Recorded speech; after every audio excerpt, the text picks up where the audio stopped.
My guest for today has been nominated 10 times for the North American Hairstylist Award. In 2018, she won that award.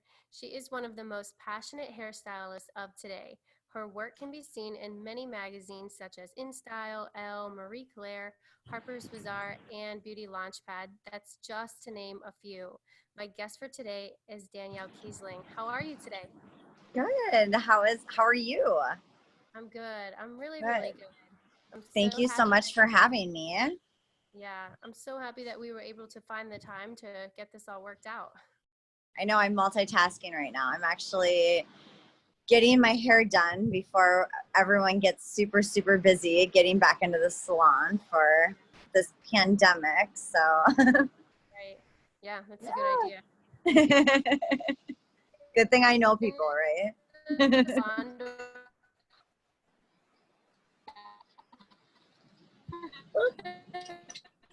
I'm losing you. So, where are you from originally, Danielle? I'm sorry. Where are you from originally? Originally, I am from Minneapolis, Minnesota. So, born and raised in the North and Midwest, I guess. And now I live in sunny South Carolina. So, Yeah, total change of pace. that's awesome. How long have you been there? I moved down to South Carolina in 99. So, it's definitely home now. And I always say I'm a Southern girl now, even though I don't sound Yeah. like it. Oh, that's great. So, Yeah. what did your mom and dad do for a living when you were growing up? My parents actually worked for the airlines. So they worked for an airline called Northwest Airlines. It's funny. I think if you're 35, maybe and older, people know that airline. If not, they're like, what? Yeah. um, but yeah, so I grew up traveling. Had no desire to work for the airlines, but ended up actually getting right into traveling through the hair industry. So Wow, that's really interesting. You're the first one that I've heard say that. So that's yeah, it's ironic. I think both my parents wanted me to get into, the airline business, and I was like, no. But it's funny. I think I'm on a plane more than they used to be. So. yeah, yeah. So, what types of things did you enjoy doing when you were growing up? I was definitely a child of the outdoors. So we lived on a lake. I was very active. I did a lot of sports. We were literally like on the lake every day. So I was a water lover. And I actually started doing hair when I was probably in middle school, just for the fun of it. I have no hairdressers in my family. But I loved touching hair, loved working with hair, and that's actually how I got into the industry. I just started doing what we're telling everybody not to do right now, is coloring people's hair at home. And then it morphed into cutting people's hair at home, and then I started cutting friends of friends' parents, and then I finally decided that I needed to go to cosmetology school. Yeah. So it was kind of always in you then. You always knew that that's what you would do? Yeah, definitely. Yeah. Definitely. So what type of things inspire you and inspire your work? Um, a lot of I get a lot of inspiration from the fashion world. I do a lot for fashion weeks. I love design. I love, textiles and clothing. So I get a lot of inspiration from that. I also get a lot of inspiration from traveling. So I'm a global artist for multiple brands, and each culture that I go into is so different, that it's really inspiring. And I always come back from a trip, like learning new things, being around different cultures, and also taking in like little, like what I call nuggets and memories, that I like to kind of translate into hair, into what I do. Okay. Well, that's really cool. So what was your first love? Like when you first started doing hair, what did you feel really passionate about? When I first started doing hair, I felt really passionate about the fact that I could completely change someone's day. You know, I think that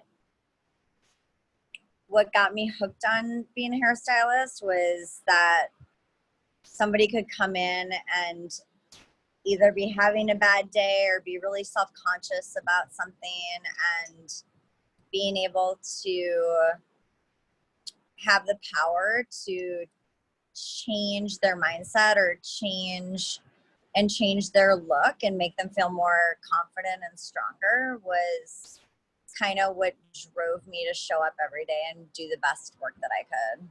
Yeah, I love that answer. That I find that that's what quite a few people say is the power of feeling like you're giving your customer their power back or the empowerment.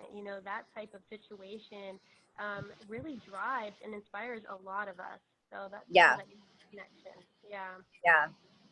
So the next question I have for you is sort of a two-part question, but what is success to you? Ooh, that's a good one. Success to me. It's interesting. Somebody just asked me this not too long ago, and I was actually surprised with the answer that I gave because I thought, wow, like that really put it in perspective for me. Success for me has nothing to do with like monetary value.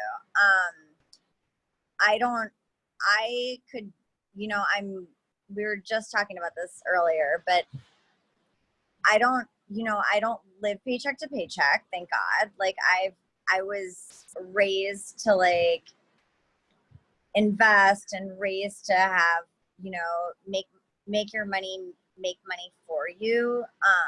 So I have those values, but I don't know what's in my bank account, to be honest with you. Like I never look at it as long as the bills are being paid, and like that's not what I do, why I do what I do. Success for me is changed over the almost 21 years that I've done hair.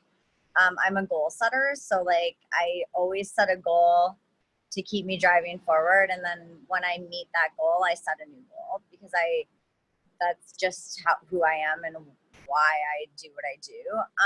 But right now I'm in a position in my life, like getting into NAHA was a goal for me. Wanting to place or finalize a NAHA or getting a trophy in NAHA was a goal for me.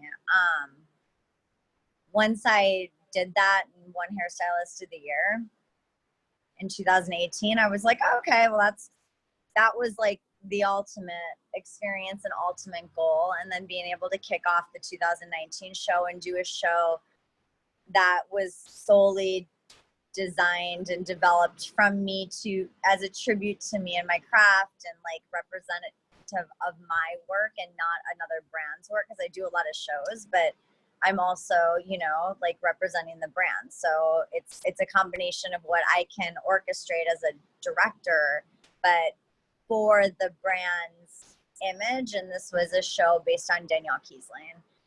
So that was like, okay, check. But for me, success now, it's uplifting the industry, and it's being a coach and being a mentor and being someone that can customize a coaching program and work with someone one-on-one to truly achieve exactly what they want to do.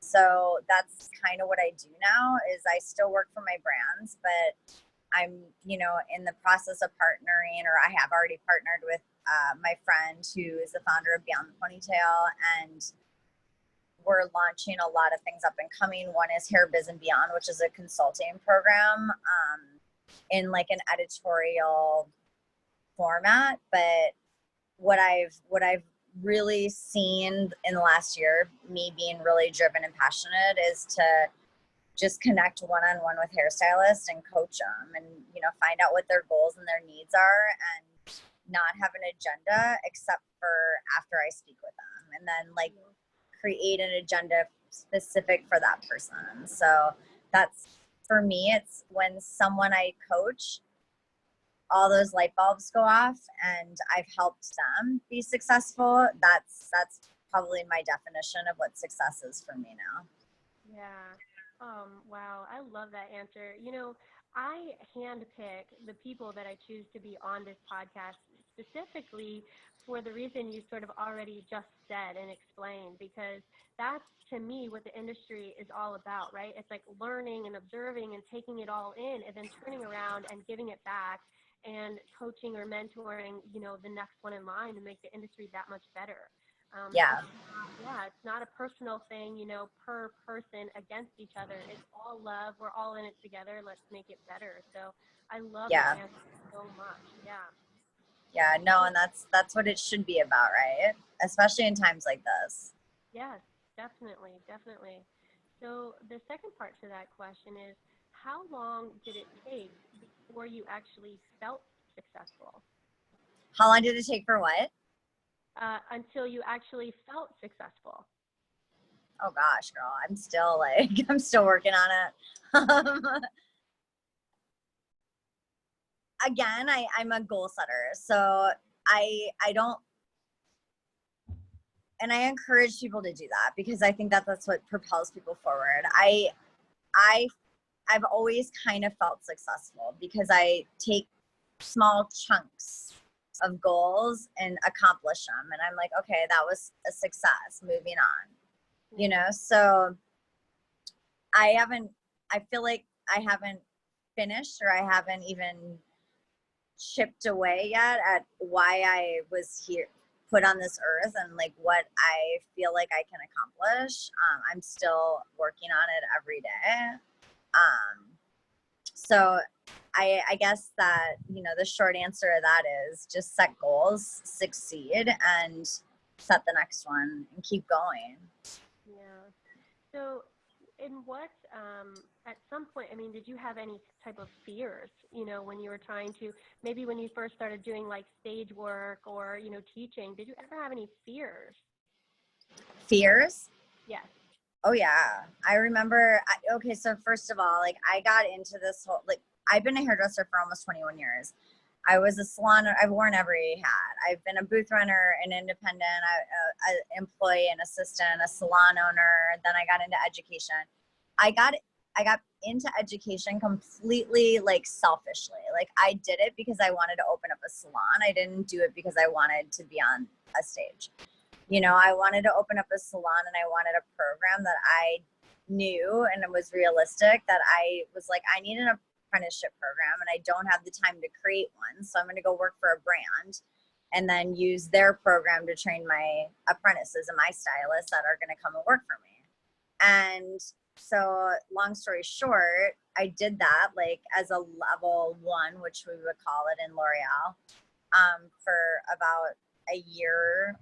And then within that time frame, I was also doing a lot of editorial work, and one thing led to another, and I basically started getting recognized a lot in the trade magazines, and the company that I was working for at the time, Matrix, was like, who is this girl? Like, she works for us, or she's our educator, and she's getting all these publications, and we don't even know who she is really. And so that's really how I kind of got brought up in the world of Matrix. So once they kind of noticed that I was doing all this stuff on the side, it was like, okay, well, we're going to put you on this show and that show and X, Y, and Z. And I remember the first time I ever went on stage, it was with Nicholas French, of all people, who is like an industry icon and a godfather of hair. And I literally wanted to throw up. Like, I was like, I don't have any desire to do this. I'm perfectly fine in the back. I don't want to be in the spotlight. I will do all the hair and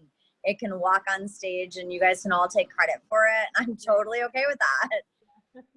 And I remember my regional educational manager at the time just was like, no, you're doing this. And I did. And I walked off and thought, I don't ever want to do that again. But it just stuck. I don't know. And now it's funny, for about a year into me doing stage work, I would get nervous every time I went on stage. And now I think someone once said to me though, like, you're not up there for any like, you're not up there for you. You know, if you go up there and you just do what you do best, and that's what you do when you're teaching your assistant, is you're legitimately just teaching them something and you're trying to make them a better person. You know, that's why you do what you do.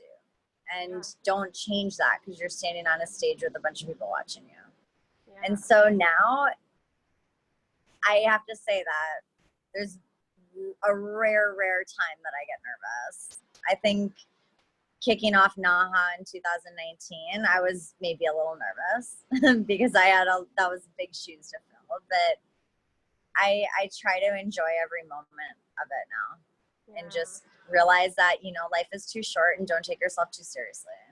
Yeah.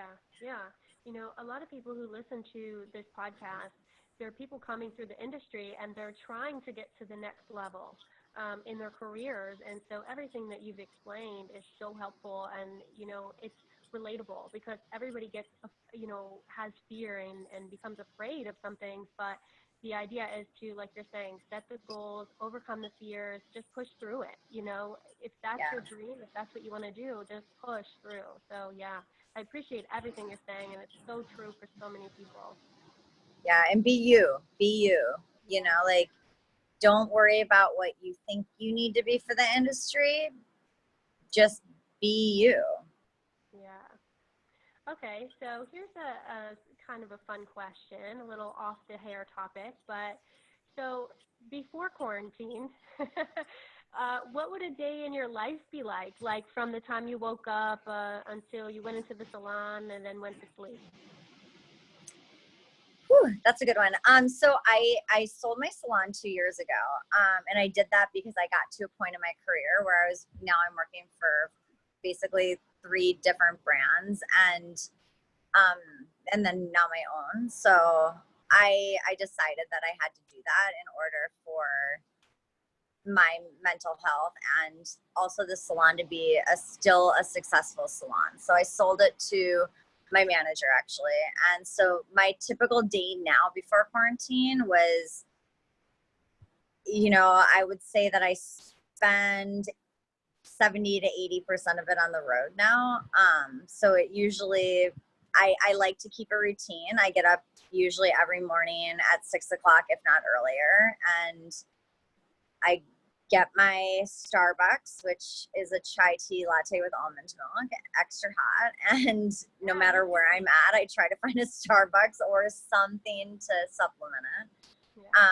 And I go to the gym, or I, you know, create some kind of workout routine. I try to do a little bit of yoga as well.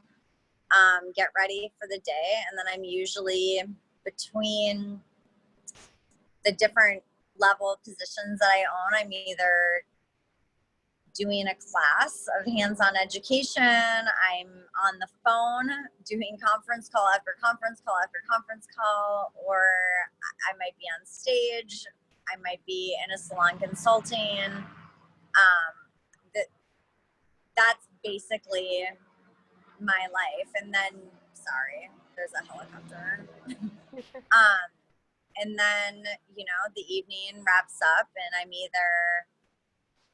either on my email trying to catch up from the day, or I'm at a dinner with either colleagues or hairstylists or business partners planning for the next thing. And I try to, I'm a wine girl, so I have my wine and I try to eat healthy, and I wind down at about 10 o'clock. I'm not a night owl at all.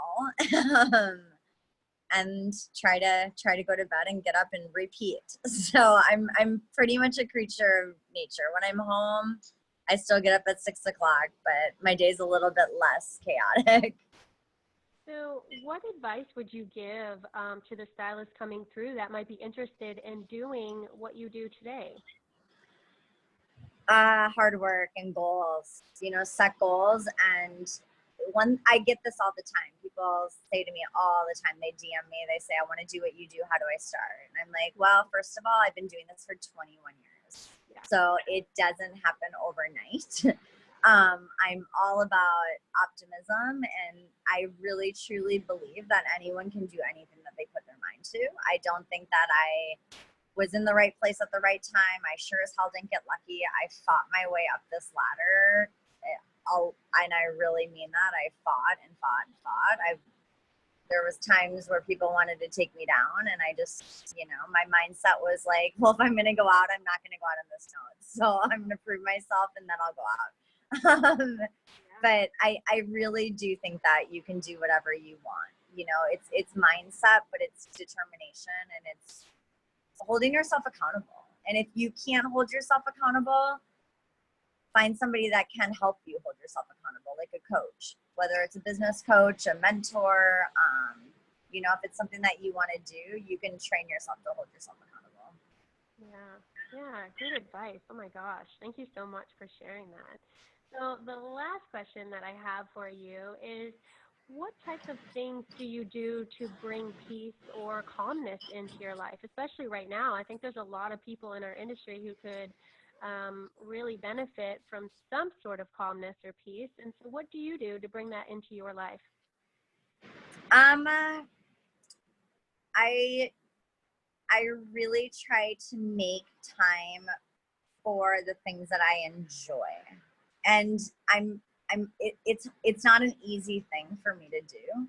I'm a total workaholic. I've been accused of being a workaholic by my old staff, my significant other, multiple marriages. Like, it is not an easy thing to create calmness or bring calmness into your life. But I as I've gotten older, I've realized that it's actually an essential thing. You have to do it, or you're gonna burn yourself out. So I do a lot of, like I said, I try to do some yoga.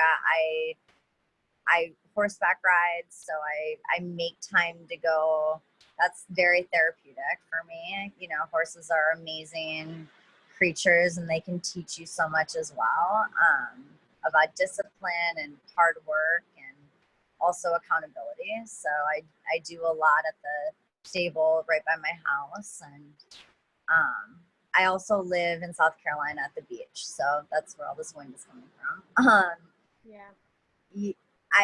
I'm an outdoors person. I have to breathe in that salt water and that fresh air, and keep myself balanced.